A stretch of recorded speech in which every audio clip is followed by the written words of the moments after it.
ভাদুড়ি মশাই কোনো কথাই বলছিলেন না। হাতে একটা পেন্সিল, পাশে একটা ইরেজার। চুপচাপ তিনি আজকের বাংলা কাগজের ভিতরের দিকের একটা পাতায় চোখ রেখে বসেছিলেন। অথচ কিছু যে খুব মনোযোগ দিয়ে পড়ছিলেন তাও নয়। মাঝে মাঝে পেন্সিল দিয়ে কাগজের পাতাতেই কিছু লিখছেন, আবার ইরেজার দিয়ে দু একটা কথা মুছেও দিচ্ছেন মাঝে মাঝে। এদিকে আমরা যে একটা জরুরি বিষয়ে তুমুল তর্ক চালাচ্ছি সেদিকে কোনো নজরই তার নেই। আজ শনিবার 27শে এপ্রিল। ভাদুড়ি মশাই এবারে বাংলা নববর্ষে কলকাতায় আসতে পারেননি। ব্যাঙ্গালোরে কি একটা জরুরি কাজ পড়ে যাওয়ায় সেখানে আটকে গিয়েছিলেন। সেটা মিটিয়ে গতকাল তিনি কলকাতায় এসে পৌঁছেই আমাকে খবর দিয়েছিলেন। ফলে আজ সকালে সদানন্দবাবুকে সঙ্গে নিয়ে আমি অরুণ সান্যালের কাঁকুরগাছির ফ্ল্যাটে এসে হাজির হয়েছি। মামাবাবুর সঙ্গে কৌশিকও চলে এসেছে কলকাতায়। অরুণ সান্যালের স্বাস্থ্য মাঝখানে ভালো যাচ্ছিল না, কিন্তু এখন তিনি পুরোপুরি সুস্থ। ব্লাড প্রেশার ফ্লাকচুয়েট করছে না, একদম নর্মাল। বিকেলের দিকে নিয়মিত চৌরঙ্গীর চেম্বারে বসছেন, রোগী দেখছেন আগের মতোই। আড্ডাও তাই জমজমাট। একটু আগে ক্রিকেট নিয়ে কথা হচ্ছিল। কৌশিক বলছিল, সৌরভ যখন বড় একটা রান পেয়েছে তখন আর দেখতে হবে না, সিরিজ আমরা জিতবই। শুনে অরুণ সান্যাল বললেন, হ্যাঁ তা নয় জিতলি, কিন্তু ফুটবলের কথাটা ভুলে যাসনি, যাতে আমরা এশিয়া চ্যাম্পিয়ন ছিলুম। তার স্ট্যান্ডার্ড তো এখন তলানিতে এসে ঠেকেছে। যে খেলা চুনি, পিকে, বলরাম দেখিয়ে গেছে, তার নখের যুগী খেলাও কি আজকাল দেখতে পাস? কৌশিক বলল, বোস জেঠু, সেই যে হাবলা মারুজ্যের গপ্প বলেছিলেন, সেই যিনি। সদানন্দবাবু ফুঁসে উঠে বললেন, হে, গপ্প নয় হে ছোকরা, তার খেলা ওই নিজে চোখে দেখেছি। কিন্তু খেলার কথা থাক, এদিকে ফাইন্যান্স মিনিস্টার যে আমাদের ডুবিয়ে ছাড়লেন, সেটা ভেবে দেখেছ? কেন, তিনি আবার কি করলেন? আমি বললুম, কিছু ছাড়ও তো দিয়েছেন। ঘোড়ার ডিম দিয়েছেন। আমরা সিনিয়র সিটিজেনেরা কি পেলুম? ভেবেছিলুম অন্তত আমাদের বয়সের কথা ভেবে সিনিয়র সিটিজেনদের কিছু ব্যবস্থা করবেন, আর কিছু না হোক ফিক্সড ডিপোজিটের সুদ খানিকটা বাড়িয়ে দেবেন। তা দিলেন কি? ঠিক আছে, ভোট আসুক, তখন খেলা বুঝবেন। এখন অরুণ সান্যাল হেসে বললেন, বোসদা, আপনি যে ভোটের কথা ভাবছেন তাতে ওকে দাঁড়াতে হয় না, উনি রাজ্যসভার মেম্বার। ঠিক কথা, আমি সেই জন্যেই একটা দাবি তোলার কথা ভাবছি। বললুম, দাবিটা কি? এই খুব সিম্পল ডিমান্ড, রাজ্যসভার মেম্বারকে ফাইন্যান্স মিনিস্টার করা চলবে না, তাকে লোকসভার মেম্বার হতে হবে, ইলেকশন ফেস করতে হবে। অরুণ সান্যাল বললেন, খুবই ন্যায্য দাবি। তো বোঝা, এই নিয়ে আপনি একটা চিঠি লিখে ফেলুন, খুব কড়া চিঠি, তারপর কাগজে সেটা ছাপিয়ে দিন। ওই হয়েছে মুশকিল। সদানন্দবাবু এতক্ষণ টকবক করে ফুটছিলেন, হঠাৎ চুপসে গিয়ে বললেন, এই নেকারিকিটা আমার ঠিক আসে না। এই কিরণবাবু রাইটার মানুষ, এই কথাটা উনি যদি একটু গুছিয়ে গাছিয়ে লিখে নেন তো বেশ হয়। আমি অবশ্যই সই করে দেবো এখন। তবে হ্যাঁ, চিঠিখানা বাংলায় লেখা চলবে না, ওটা ইংরেজিতে লেখা চাই। ইংরেজি কাগজে ছাপতে হবে, যাতে নিউ দিল্লির কর্তাদের চোখে পড়ে। চিঠি লেখার দায়িত্বটা যে কেন এত লোক থাকতে উনি বেছে বেছে আমার ঘাড়ে চাপিয়ে দিলেন, তা ঠিক বোধগম্য হলো না। তবে এটা ঠিকই বুঝলুম যে সদানন্দবাবু যখন একবার ব্যাপারটাকে ধরেছেন, তখন নিস্তার পাওয়া শক্ত হবে। তাই তখনকার মতো রেহাই পাওয়ার জন্যে বললুম, আর ঠিক আছে ঠিক আছে, ও একটা ব্যবস্থা হয়ে যাবে খন। অরুণ সান্যাল বললেন, আমি অন্য একটা কথা ভাবছিলুম। কি ভাবছিলেন? ভাবছিলুম যে ফিক্সড ডিপোজিটের উপরে সুদ যখন আর বাড়ছেই না, বরং দিনে দিনে কমেই যাচ্ছে, তখন ব্যাংকে টাকা না রেখে কিছু জমি জমা কিনে রাখলে কেমন হয়? জমির দাম তো লাফিয়ে লাফিয়ে বাড়ছে, ওতে রিটার্ন অনেক বেশি। কি কথাটা ভুল বললুম? 16 আনার উপরে 18 আনা ভুল বলেছেন। জমি, ওতে তো ডাহা লোকসান। এ কথা কেন বলছেন? বলছি আমার নিজের এক্সপিরিয়েন্সের কথা ভেবে। আরে মশাই, জমি তো কিনবেন, তারপরে সেটা রক্ষে করবে কে?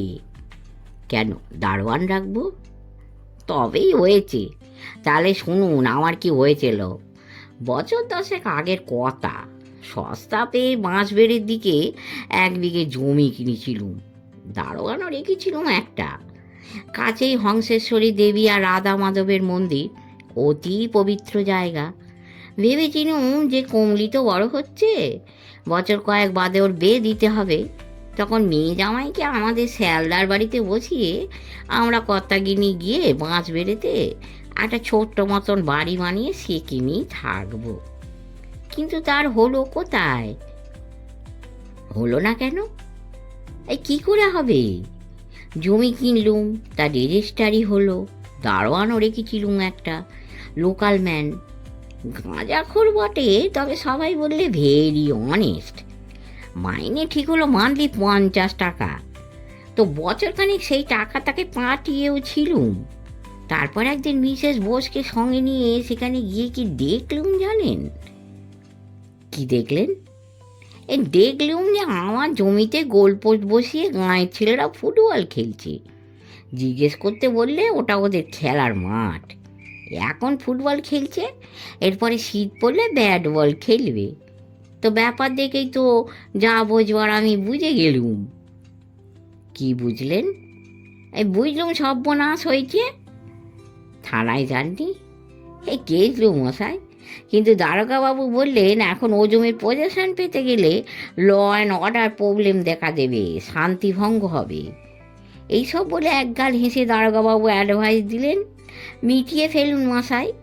তো কি আর করব, যে দামে কিনেছিলুম তার অর্ধেক টাকায় জমি ফের বেচে দিতে হলো। স্যান্ডাল মশাই জমি কেনার কথা বলছিলেন তো, আমি বলি জমি না কিনে টাকাটা বরং জলে ফেলে দিন। দ্বিতীয় রাউন্ডে চা নিয়ে কাজের মেয়েটি ড্রয়িং রুমে ঢুকলো, সঙ্গে মালতী। সেন্টার টেবিলে ট্রেটা নামিয়ে রেখে কাজের মেয়েটিকে মালতী বলল, তুই এবারে হেসেলে গিয়ে ডালটা নামা, তারপর ভাতটা চাপিয়ে দে, আমি একটু বাদেই যাচ্ছি। তারপর পর থেকে কাপে কাপে লিকার ঢালতে ঢালতে বলল, বোস্তা আর কিরণদা তো স্রেফ লিকার খান। কৌশিক, তুই তো নিজের আর মামাবাবুর কাপে দুধ আর চিনি মিশিয়ে নে। তোর বাবার আর এখন চা খেয়ে দরকার নেই, বাড়তি 1 কাপ চা আছে বটে, তবে সেটা আমি খেয়ে নিচ্ছি। অরুণ সান্যাল কাতর কণ্ঠে বললেন, আমাকে দেবে না? কাল রাতে ঝড় বৃষ্টি হয়ে গেছে, সকালটা এখনো তেতে ওঠেনি। সম্ভবত সেজন্যই মালতীর মেজাজ মোটামুটি ঠান্ডা। চায়ের কাপটা অরুণের দিকে এগিয়ে দিয়ে বলল, যেই একটু সুস্থ হয়ে উঠেছ অমনি অনিয়ম শুরু করলে। কাল থেকে কিন্তু সকালে ওই 1 কাপই তোমার বরাদ্দ। তা কি নিয়ে এতক্ষণ কথা হচ্ছিল? কৌশিক বলল, অনেক কিছু নিয়ে। প্রথমে ক্রিকেট, তারপর ফুটবল, তারপর আমাদের কেন্দ্রীয় মন্ত্রী যশবন্ত সিনহার বাজেট, তারপর ল্যান্ডেড প্রপার্টি। বাবা বলছিলেন ব্যাংকে টাকা না রেখে জমি কেনাই ভালো। সাদে বলেছিলুম। একটা চুমুক দিয়ে তাঁর চায়ের কাপটা সোফার পাশের সাইড টেবিলে নামিয়ে রেখে অরুণ সান্যাল বললেন, ফিক্সড ডিপোজিটের সুদের হার তো ধাপে ধাপে কমছে। এই সেদিনও ছিল 13%, সেখান থেকে কমতে কমতে কোথায় নেমেছে দেখো। সদানন্দবাবু বললেন, ডাক্তারবাবু তাই জমি কেনার কথা বলছেন। তা আমি বললুম অমন কাজটি করবেন না, জমি কিনেছেন কি মরেছেন? আরে মশাই, আপনার পাইক বরকন্দাজ আছে, লেটের আছে, তা যখন নেই তখন জমিটা রক্ষে করবে কে? তার মানে? মানে অতি সিম্পল, জমি তো আমিও কিনেছিলুম, কিন্তু রাখতে পারলুম কি, হাই প্রাইসে বেচে দিতে হলো। হাফে, বুঝলেন, না বেচে উপায় ছিল না। প্রায় বেহাত হয়ে গেছিল। ডাক্তারবাবুকে তাই বলছিলুম যে আমরা হচ্ছি নিজেরাম সর্দার, আমাদের না আছে ঢাল, না আছে তলোয়ার, জমি রাখা কি আমাদের কম্য? যা চলে, সারাটা জীবন কি তাহলে ফ্ল্যাটেই থাকবো নাকি? সেই যতীন বাগচি রোডে ফ্ল্যাটে ছিলুম, আবার এই কাঁকুরগাছিতেও এই 3 কামরার ফ্ল্যাট। কৌশিক বলল, সেটা কম হলো? জায়গার তো অভাব হচ্ছে না, দিব্যি কুলিয়ে যাচ্ছে। কি কুলেচ্ছে না? এখন কুলিয়ে যাচ্ছে, কিন্তু তোর তো বিয়ে দিতে হবে, তখন কুলোবে না। বুঝেছি, জমি কিনে বাড়ি করার প্ল্যানটা তাহলে তুমিই বাবার মাথায় ঢুকিয়েছ। ঢুকিয়ে কি অন্যায় করেছি? হ্যাঁ, ন্যায় অন্যায়ের কথা হচ্ছে না মিসেস সান্যাল, কথা হচ্ছে যা কিনবেন তা দখলে রাখতে পারবেন কিনা তাই নিয়ে। আমি বলি কি, জায়গা নিয়ে যখন ভাবছেন তখন বরং পাশের ফ্ল্যাটটাও কিনে ফেলুন। 7B ফ্ল্যাটটা, ওটা বিক্রি হবে নাকি? হবে হবে, আজই সকালের কাগজে ক্লাসিফাইড কলামে বিজ্ঞাপন দেখলুম। এই একই ঠিকানা, বাড়ির নামও আকাশ বিহার, তার মানে একই বাড়ি। এদিকে আবার ফ্ল্যাটের নম্বরও 7B, তার মানে আপনাদের একেবারে পাশের ফ্ল্যাট। একবার কথা বলে দেখুন না, লেগে যেতে পারে। আমি বললুম, যদি ডিস্ট্রেস সেল হয়, ভদ্রলোকে যদি এখনই টাকার দরকার হয়, মানে দরকার তো হতেই পারে, ধার শোধ করার জন্যে, কি ধরুন এখানকার পাট তুলে দিয়ে অন্য কোথাও চলে যাওয়ার জন্যে, তাহলে দাম নিয়ে হয়তো তেমন ঝোলাঝুলিও করবেন না, মোটামুটি একটা রিজনেবল অ্যামাউন্ট পেলেই ছেড়ে দেবেন। কিন্তু রিজনেবল প্রাইস মানেও তো বেশ কয়েক লাখের ধাক্কা। অরুণ সান্যাল বললেন, এই ধরুন 10-12 লাখ, তার কমে তো আর হচ্ছে না, তা সেটাই বা আমি এখন কোত্থেকে পাবো? ঠিক আছে, তোমাকে জমি কিনতে হবে না, ফ্ল্যাটও কিনতে হবে না, তার চাইতে বরং আমাকে কিছু টাকা দাও, আমি গোটা কয় গয়না কিনে রাখি। কৌশিক বলল, তুমি আবার গয়না দিয়ে কি করবে?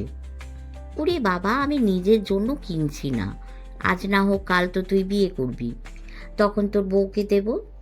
ব্যাংকে টাকা রাখার চাইতে সে অনেক ভালো। সোনার দাম তো আর কমবে না, বাড়বে। যা বাজার পড়েছে তাতে গয়নাগাটি কেনাই দেখছি বুদ্ধিমানের কাজ। দাদা, কি বলো? মালতীর দাদা ভাদুরী মশাই এতক্ষণ একটিও কথা বলেননি। বাংলা কাগজখানার আড়ালে মুখ ঢেকে বসেছিলেন আর পেন্সিল দিয়ে মাঝে মাঝে কিছু লিখছিলেন। চাও খেয়ে নিয়েছিলেন নিঃশব্দে। এবারে হাতের কাগজ নামিয়ে রেখে বললেন, পেয়েছি। সদানন্দবাবু হামলে পড়ে জিজ্ঞেস করলেন, এই কি পেলেন? যেটা দরকার ছিল সেটাই পেলুম, মালতী পাইয়ে দিল। মালতী তাজ্জব হয়ে গিয়েছিল, বলল, আমি আমি আবার কি পাইয়ে দিলুম? গয়নাগাটি। ভার্টিক্যালি যে শব্দটা নেমেছে তার শেষ অক্ষরটা হলো টি, তাই হরাইজেন্টালি যে 5 অক্ষরের শব্দটা বসবে তারও শেষ অক্ষরটা টি হওয়া চাই। এদিকে সূত্র দেওয়া হয়েছে অনেক মেয়েরই যা প্রিয়। ব্যাস, তোর মুখ থেকে বেরিয়েছিল বলেই গয়না গাটি শব্দটা পেয়ে গেল, আর 6 অমনি মিলে গেল। মিলে গেছে ভালো কথা, তবে কিনা সূত্রটা নির্ভুল নয় দাদা। এ কথা বলছিস কেন? এজন্যই বলছি যে গয়নাগাটি শুধু মেয়েদের নয়, অনেক ছেলেরও প্রিয়। কেন ছেলেরা আংটি পরে না, হার পরে না? অনেকে তো কানে মাকড়িও পরে। ঠিক ঠিক, এককালে অঙ্গদও পড়ত। অরুণ সান্যাল বললেন, সেটা আবার কি বস্তু? হাতের গয়না, কনুয়ের একটি উপরে ধারণ করতে হয়। সেকালে রাজা রাজরারা পড়তেন, কালিদাসের যক্ষও পড়ত, মেঘদূতের মধ্যেই তার প্রমাণ রয়েছে। বিরহে ঠেলায় বেচারা এমন রোগা হয়ে গেছিল যে হাতের অঙ্গ ঢলো ঢলো হয়ে খসে পড়ে যায়। তাই? প্রশ্নটা সদানন্দবাবু।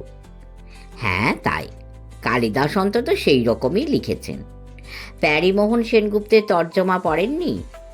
খসিয়া ভূমি পড়ে, সোনার বালা পড়ে, নিটল বাহু হলো এমনই ক্ষীণ।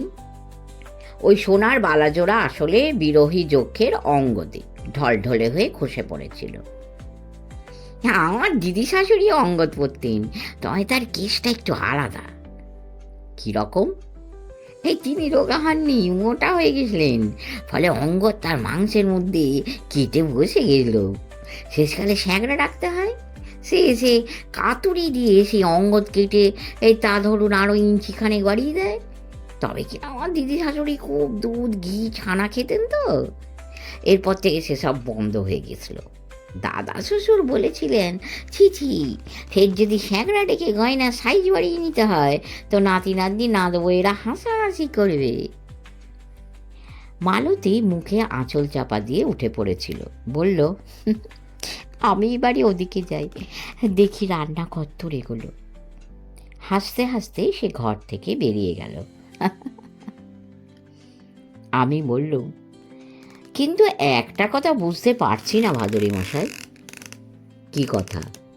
বরাবর তো ইংরেজি কাগজের ওয়ার্ড জাম্বলটা করতেন দেখেছি, বাংলা কাগজের ক্রসওয়ার্ড আবার কবে থেকে ধরলেন? আজ থেকে ধরলুম, তবে ওয়ার্ড জাম্বলও ছাড়িনি। ওটা হয়ে গেছে? আপনারা আসার আগেই হয়ে গেছে। যে অক্ষরগুলি পেয়েছিলুম সেগুলি হলো R E D R U M E R. ঠিক করে বসাতেই মার্ডারার শব্দটা বেরিয়ে পড়ল। উড়িয়ে বাবা, ই কি কাণ্ড! গয়নাকাটি নিয়ে কথা হচ্ছিল, তার উপরে আবার মার্ডারার।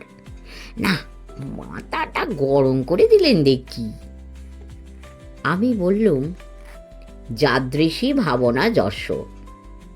এসব শব্দ বোধ হয় আপনার মতো লোকেদের কথা ভেবেই বসানো হয় ভাদুরী মশাই। ভাদুরী মশাই হাসলেন, তবে আমার কথার জবাবে কিছু বললেন না। সদানন্দ বাবুর দিকে তাকিয়ে বললেন, মাথাটা কি খুব গরম হয়েছে? হ্যাঁ, খুব। তাহলে চলুন একটা ঠান্ডা জায়গা থেকে ঘুরে আসি।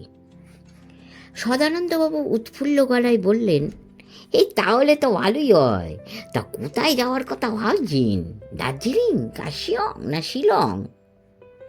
না, ডুন্ডা ভ্যালি, হিমালয়ের কোলে, এখন যাকে উত্তরাঞ্চল বলে সেই জায়গায়। আমার এক বন্ধু থাকেন, তিনি যেতে লিখেছেন। ভাবছি আজ তো 27, মঙ্গলবার 30 তারিখে রওনা হব। আপনারা যাবেন? যাব, কিন্তু কিসের জন্যে? স্রেফ বেড়ানো? আমি বললুম। আমার কথায় একটু সন্দেহের ছোঁয়া ছিল। ভাদুরী মশাই সেটা বুঝতে পেরে হেসে বললেন, ঢেঁকি স্বর্গে গেলেও ধান ভানে, বেড়াবো তো বটেই, তবে কি না একটু কাজও আছে। আজ 2রা মে, বৃহস্পতিবার। হাতঘড়িতে দেখছি রাত এখন 11টা। আমি আর সদানন্দবাবু একই ঘরে আছি। সদানন্দবাবু ঘুমিয়ে পড়েছেন, আমার ঘুম আসছে না। টেবিল ল্যাম্প জেলে গত 2 দিনের কথা লিখে রাখছি, নইলে পরে হয়তো ভুলে যাব। 30শে এপ্রিল মঙ্গলবার ইন্ডিয়ান এয়ারলাইন্সের সকালের ফ্লাইটে দিল্লি আসি। গ্রেটার কৈলাসের বিকাশ বিশ্বাস আমার অতি স্নেহের পাত্র, অনেক দিনের বন্ধুও বটে। কলকাতা থেকে রওনা হবার আগের দিন ফোনে তাকে আমাদের দিল্লি যাওয়ার কথা জানিয়ে রেখেছিলাম ঠিকই, তবে তাই বলে সে যে গাড়ি নিয়ে এয়ারপোর্টে চলে আসবে তা ভাবিনি। বিকাশ ধরে বসল যে তার বাড়িতেই উঠতে হবে। তা অবশ্য ওটা হলো না। চিত্তরঞ্জন পার্কের কালীবাড়ির লাগোয়া যে একটা চমৎকার গেস্ট হাউস হালে বানানো হয়েছে, ভাদুরী মশাই আগে থাকতেই সেখানে 2টো ঘর বুক করে রেখেছিলেন, ফলে সেখানেই উঠতে হয়। বিকাশই অবশ্য সেখানে পৌঁছে দেয় আমাদের। যেমন কালীবাড়ি, তেমন বাগান, তেমন লন, দেখলে চোখ একেবারে জুড়িয়ে যায়। বৈশাখ মাস, কড়া রোদ্দুর, অথচ লনের ঘাস এতটুকু হলদে হয়ে যায়নি। বোঝা যায় মেনটেন্যান্সে কোথাও এতটুকু ত্রুটি নেই। সদানন্দবাবু তো বলেই ফেললেন, পারলে তিনি তার বাদবাকি জীবনটা এখানেই কাটিয়ে দিতেন। হ্যাঁ, এ তো স্বর্গরাজ্য মশাই। এই কথাটা অবশ্য কাল বিকেলে হরিদ্বারে ও ঋষিকেশেও তিনি বলেছেন। আবার আজ দুপুরে নরেন্দ্রনগরে ও বিকেলবেলায় ডুন্ডা ভ্যালিতে পৌঁছেও তিনি রিপিট করেছেন। এখন আবার আগের কথায় ফিরে যায়। গ্রেটার কৈলাস থেকে চিত্তরঞ্জন পার্কের দূরত্ব নেহাতি সামান্য। সন্ধেবেলায় এসে বিকাশ আমাদের তাই তার গ্রেটার কৈলাসের বাড়িতে টেনে নিয়ে যায়। তারপর রাতের খাওয়া খাইয়ে সেই আবার আমাদের ফিরিয়ে দিয়ে যায় কালীবাড়ির গেস্ট হাউসে। ইতিমধ্যে ঋষিকেশে যাওয়ার ট্যাক্সির ব্যবস্থাও করে রাখা হয়েছিল। 30শে এপ্রিল রাতটা আমরা চিত্তরঞ্জন পার্কে কাটাই।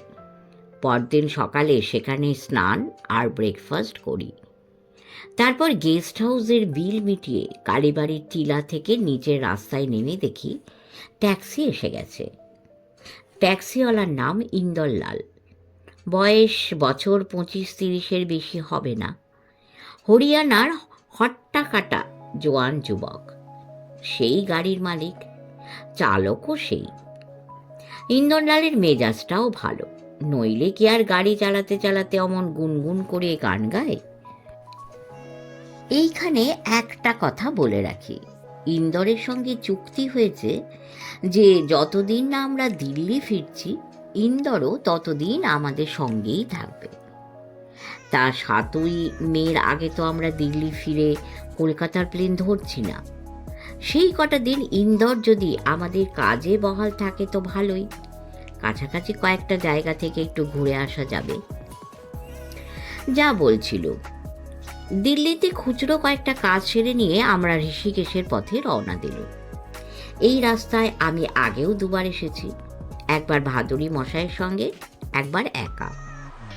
মোদিনগর, মুজফ্ফরনগর, রুড়কি ইত্যাদি সব জায়গা পার হয়ে হরিদ্বার পৌঁছতে পৌঁছতে দুপুর গড়িয়ে যায়। সেখানে দুপুরের খাওয়া সেরে নিই। খাওয়ার আগে সদানন্দবাবু বায়না ধরেছিলেন যে হরকি পৈরিতে তিনি লোহার শেকল ধরে গঙ্গা স্নানটা সেরে নেবেন। ভাদুরী মশাইয়ের প্রবল আপত্তিতে সেটা সম্ভব হয়নি। ঘাটের ধারে একটা গলিতে ঢুকে বাসমতি চালের ভাত, অরহর ডাল আর রাজমার একটা তরকারি দিয়ে নিরামিষ মধ্যাহ্নভোজ সমাধা হলো। শেষ পাতে যে টক দইটা দিয়েছিল সেটাও খারাপ লাগলো না। রাতটা ঋষিকেশেই কাটায়। কলকাতার বাইরে গেলে সাধারণত আমরা দুটো ঘর নিয়ে থাকি, একটা ছেড়ে দিই ভাদুরী মশাইকে, অন্যটায় থাকি আমি আর সদানন্দবাবু। এবার অনেক চেষ্টা করেও ঋষিকেশের কোনো হোটেলে দুটো ঘর পাওয়া গেল না। যাত্রী সংখ্যা হঠাৎ নাকি ভীষণ বেড়ে গেছে, সর্বত্র ভিড়। শেষ পর্যন্ত বাধ্য হয়ে এখানকার পার্বতী নিগমের ট্যুরিস্ট লজে একটা 3 বেডেড রুম নিতে হলো। বাথরুম একটা বলে একটু অসুবিধা হলো বটে, কিন্তু ঘরটা খোলামেলা, তার উপর কাঁচের জানালা দিয়ে দাঁড়ালে পাহাড়ে চোখ পড়ে। সন্ধে নামার আগেই লজ থেকে বেরিয়ে খানিক হেঁটে লক্ষ্মণ ঝুলা পেরিয়ে গঙ্গার ওপার থেকে দিব্যি ঘুরেও আসা গেল। পুরি আর সবজি সহযোগে নৈশাহারও ওপারেই সমাধা করেছি, হাঁটাহাঁটিও কম হয়নি। লজে ফিরে বিছানায় গা ঢেলে দেওয়া মাত্র ঘুমে 2 চোখ জড়িয়ে এলো। আজ 2রা মে, একটু দেরিতে ঘুম ভেঙেছিল। ভাদুরী মশাই অবশ্য 7 সকালে বিছানা থেকে উঠে পড়েছেন, দাড়ি কামিয়ে স্নান সেরে এক চক্কর ঘুরেও এসেছেন এরই মধ্যে। লজে ফিরে তিনি আমাদের ঘুম ভাঙান। হাত ঘড়ির দিকে তাকিয়ে দেখি 8টা বাজে। বেশ শীত। ভাদুরী মশাইয়েরও তো বরফ ঠান্ডা জলেও স্নান করতে কোনো অসুবিধা হয় না, কিন্তু যেমন আমার তেমন সদানন্দবাবুরও গরম জল চাই। সেটা জোগাড় করতে অবশ্য বেগ পেতে হয়নি। চৌকিদারকে ডেকে তার হাতে একটা 5 টাকার কয়েন গুঁজে দিতেই 1 বালতি গরম জলের ব্যবস্থা হয়ে যায়। চটপট স্নান আর প্রাতরাশ সেরে নিয়ে লজ ছেড়ে আমরা 9টা নাগাদ বেরিয়ে পড়ি। ঋষিকেশের সামনে নদী, পিছনে পাহাড়। পাহাড়কে বেড় দিয়ে উঠে গেছে চকচকে কালো পিচের রাস্তা। সেই ঘোরানো রাস্তায় পাক খেতে খেতে ইন্দরলালের গাড়ি একেবারে পাহাড় চূড়ায় গিয়ে পৌঁছল। নিচের দিকে তাকালে শুধুই পাহাড়, খাত, শীর্ণ দু একটা ঝর্ণা আর গাছপালা ছাড়া কিছুই চোখে পড়ে না। তবু মনে হয় যেন ঋষিকেশের একেবারে মাথায় আমরা চড়ে বসেছি। জায়গাটা আসলে একটা ছোট্ট শহর, নাম নরেন্দ্রনগর। ছিমছাম পরিপাটি জায়গা, দেখতে অনেকটা দার্জিলিংয়ের ম্যালের মতো। শহরের মাঝমধ্যিখানে একটা মার্কেট প্লেসও চোখে পড়ল। ট্যাক্সি থামিয়ে ভাদুরী মশাই এক কার্টন সিগারেট কিনলেন। পথের ধারে একটা দোকানে ঢুকে চাও খাওয়া হলো। তারপর ফের উতরায়। নিচে নেমে সমতল ভূমি, মাঝে মাঝে ছোট ছোট জনবসতি, এবড়ো খেবড়ো পাথরের বাড়ি, খাপড়ার চাল, একটার পরে একটা বসতি পার হয়ে যাচ্ছি।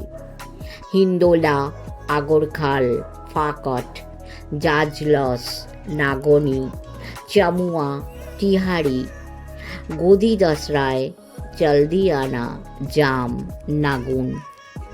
নামের ফলকগুলি চোখের সামনে ভেসে উঠে ফের ছিটকে পিছনে চলে যাচ্ছে।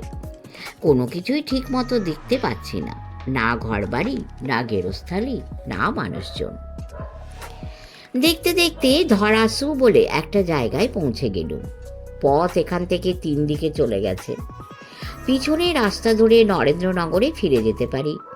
বাঁ দিকে রাস্তা চলে গেছে যমুনোত্রীর দিকে, আর গঙ্গোত্রীর দিকে যেতে হলে ধরতে হবে ডান দিকের পথ। আমরা ডান দিকের পথ ধরি। গঙ্গোত্রী দূরের ব্যাপার, তার অনেক আগে পড়বে উত্তরকাশী শহর। আমরা অবশ্য উত্তরকাশীতেও যাব না, তার আগে পড়বে ডুন্ডা ভ্যালি। আপাতত সেখানেই আমাদের যাত্রা শেষ হবে। একটা কথা বলতে ভুলে গেছি, ধরাশুতে আগেই বেশ কয়েকটা বরফে ঢাকা পাহাড় চূড়া আমাদের চোখে পড়েছিল, কিন্তু চোখ ভরে সেগুলো দেখব কি? মাঝখানে ভাদুরী মশাই যেই একবার উত্তরকাশীর নাম করেছেন, সদানন্দবাবু অমনি চমকে উঠে বললেন, সে কি, এখানে আবার কাশি এলো কোত্থেকে? ভাদুরী মশাই হেসে বলেছিলেন, কাশি কি আর একটা, কাশি অনেক। কলকাতায় আছে কাশীপুর, তেমনি এখানেও আছে উত্তরকাশী। যেমন ধরুন শ্রীনগর, ওটা কাশ্মীরেও আছে, আবার হরিদ্বার থেকে বদ্রীনাথে যাবার পথেও আছে। আমি বললুম। ইন্দরলাল বলল, লঙ্কা কো নাম আপ লোক শোনা হোগা। সদানন্দবাবু বললেন, हाँ हाँ जरूर सुना, यहाँ राक्षस रहता था। দূর মশাই, শুধু লঙ্কায় কেন, রাক্ষস খোক্ষর সব জায়গাতেই ছিল, কিন্তু সে কথা হচ্ছে না। কথা হচ্ছে লঙ্কায় কি মাত্র একটা নাকি? ইন্দরলাল বলল, ও ভি দুটো হ্যায়, অন্তত দুটো। তার মধ্যে একটার কথা তো আমরা সবাই জানি, ওই মানে কলম্বো যা রাজধানী। আর আমাদের সত্যেন দত্ত যাকে নিয়ে কবিতা লিখেছিলেন, ওই সিন্ধুর টিপ সিংহল দ্বীপ কাঞ্চনময় দেশ। সদানন্দবাবু বললেন, হ্যাঁ ঠিক আছে ঠিক আছে, ওটার কথা সবাই জানি, অন্যটা কোথায়? এই রাস্তা দিয়ে গঙ্গোত্রী যাবার পথে, সেখানে চড়াই উতরাই ঠেঙিয়ে বেশ খানিকটা গিয়ে ভৈরব ঘাটে পৌঁছতে হবে। স্রেফ হাঁটা পথ, নো ট্যাক্সি, নো বাস। আপনি ও পথে শেষ কবে গেছিলেন? 70-এর দশকে, 1975-এ টু বি প্রিসাইজ। তখন হাঁটতে হতো, এখন বোধহয় লঙ্কাতে ব্রিজ হয়ে গেছে। সরাসরি ওখান থেকে গাড়িতে করেই ভৈরব ঘাট হয়ে গঙ্গোত্রী চলে যাওয়া যায়। সদানন্দবাবু এতক্ষণে একটা মজার মন্তব্য করলেন, বললেন, হ্যাঁ তার মানে সেই লঙ্কার মতো এই লঙ্কা তো একদিনে সেতু বন্ধন হয়ে গেছে। হওয়াই সম্ভব। আরে বাঁদিকে দেখুন দেখুন। এতক্ষণ ডান দিকে তাকিয়েছিল, চোখ সেদিক থেকে ফেরানো যাচ্ছিল না। কি করে ফেরাবো? অনেক সৌভাগ্য করে জন্মালে তবেই এমন একটা নদী দেখা যায়। পাথরে ভরা খাতের উপর দিয়ে নাচতে নাচতে চলেছে স্বচ্ছ জলধারা। প্রচণ্ড স্রোত, ওর মধ্যে পড়লে হাতিও নিমেষে ভেসে যাবে। অপলক চোখে সেই জলধারাকেই দেখছিলুম আমি। বাহাদুরি মশাইয়ের কথায় চমক ভাঙল। মা দিকে তাকে আরেক চমক, হিমালয় একেবারে কাছে চলে এসেছে, আর তারই ঢালে পরপর ফুটে উঠেছে বাড়িঘরের ছবি। ভাদুরী মশাই বললেন, কেমন দেখছেন? বললুম, এই পথ দিয়ে আগেও তো গিয়েছি, কিন্তু যদ্দূর মনে পড়ে তখন এত বাড়িঘর ছিল না। এখন অনেক বেড়ে গেছে, যাওয়াই স্বাভাবিক। অনেকেই একটু নিরিবিলি শান্তিতে জীবন কাটাতে চাইতো, তারা ঠিকই খবর পেয়ে যায়। কারা থাকে এখানে? Mostly retired army officers. কি সদানন্দবাবু, থাকতে ইচ্ছে হয় এখানে? এই জায়গাটার নাম কি? ডুন্ডা ভ্যালি। কয়েকটা দিন এখন এখানেই থাকবো। ইন্দরলাল, সামনের বাঁ দিকে যে রাস্তাটা গেছে ওখানেই গাড়ি ঘুরিয়ে ভেতরে ঢোকো। ভ্যালিটা আদ্যন্ত পাঁচিল দিয়ে ঘেরা, উঁচু পাঁচিল, তার উপরে কাঁটাতার। গেটটা 12 ফুট চওড়া। গেট দিয়ে ভেতরে ঢুকেই কিন্তু বাধা পেতে হলো।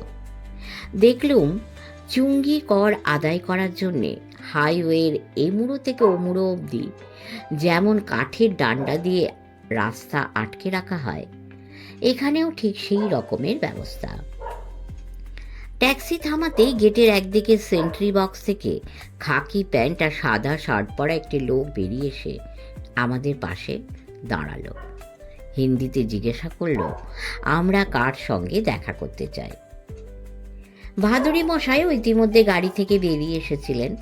তিনি তার বন্ধুর নাম বলতেই আমরা ছাড়া পেয়ে গেলুম। শান্ত্রী তার পকেট থেকে একটা কর্ডলেস ফোন বার করে বোতাম টিপে কারোর সঙ্গে কিছু কথা বলল। তারপর ওদিক থেকে জবাব শুনে বলল, যাইয়ে 13 নম্বর কোঠি। রাস্তা থেকে ভাদুরী মশাই আবার গাড়িতে উঠে পড়লেন। কাঠের ডান্ডা ওপরে উঠে গেল। বাড়ি খুঁজে পেতেও বেগ পেতে হলো না, কেননা খানিক এগোতেই চোখে পড়ল এক ভদ্রমহিলা তার বাড়ির সামনের লনে দাঁড়িয়ে রুমাল নাড়ছেন। অনুমান করে নিতে অসুবিধে হলো না যে গেট থেকে শান্ত্রীটি এঁকেই ফোন করেছিল। তা নইলে আর বাড়ি থেকে বেরিয়ে এসে আমাদের জন্য ইনি অপেক্ষা করবেন কেন? আমরা সবাই গাড়ি থেকে নেমে পড়েছিলুম। ভাদুরী মশাই এগিয়ে গিয়ে ভদ্রমহিলার দুহাত ধরে ঝাঁকুনি দিয়ে বললেন, আমি আমার কথা রেখেছি মিনি, কেমন আছিস? ভদ্রমহিলা হেসে বললেন, কেমন দেখছো? 10 বছর বাদে দেখছি বলে মনেই হচ্ছে না। As pretty as ever. আয়, আমার বন্ধুদের সঙ্গে তোর পরিচয় করিয়ে দিই। ভাদুরী মশাই আমাদের সঙ্গে ভদ্রমহিলার পরিচয় করে দিলেন। নাম তো একটু আগেই শুনেছি, এখন পুরো নাম শুনলুম। কামিনী রাসেল। এর স্বামী হারবার্ট রাসেল অবশ্য সাহেব নন, হিমাচল প্রদেশের মানুষ। আর্মিতে ডাক্তার ছিলেন, রিটায়ার করে এখানে জমি কিনে বাংলো বানিয়ে নিয়েছেন। বাটি কোথায়?